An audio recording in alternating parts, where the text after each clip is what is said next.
میرے نبی نے کہا میں نے جہاں بیٹی دی پہلے آسمان سے فرشتہ آیا، میں نے جہاں شادی کی پہلے آسمان سے فرشتہ آیا. ٹھیک ہے. حضرت فاطمہ کے لیے ابو بکر پیغام لائے، انکار کر دیا. عمر پیغام لائے، انکار کر دیا. علی پیغام لائے، جبریل آ گئے کہ اللہ فرما رہے ہیں فاطمہ علی کی ہے. کہ یا رسول اللہ آ کے بولے نہیں، چپ. آپ نے کہا علی کیسے آئے؟ چپ. پھر آپ نے خود کہا فاطمہ کے رشتے کے لیے آئے ہو؟ کہ جی ہاں.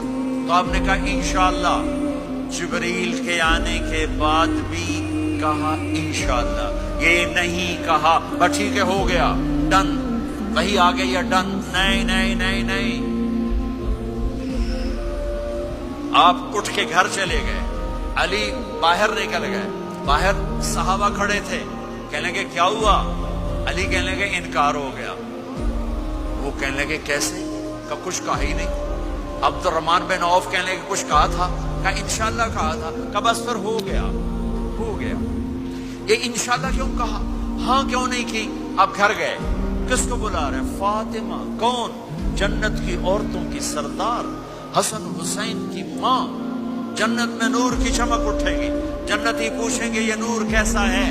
کہا جائے گا اوپر کی جنت میں علی و فاطمہ مسکرائے ہیں، ان کے دانتوں کے نور سے جنت جگمگائی ہے.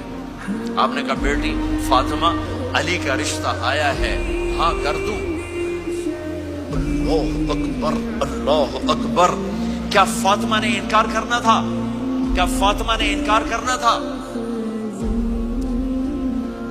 بیٹی علی کا رشتہ آیا ہے، ہاں کر دوں.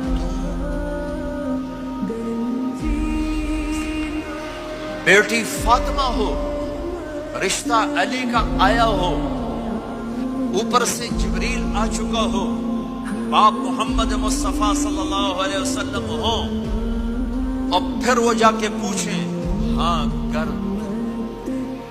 میرے بھائیو مجھے نہیں پتا یہاں معاشرت کتنی کو بدلی ہے، لیکن ہمارے ہاں بیٹیوں سے نہیں پوچھا جاتا، اور دیہاتوں میں بچوں سے بھی نہیں پوچھا جاتا. بات تیرا کر دیتا ہے ہن بھاویں تو مان یا نہ مان.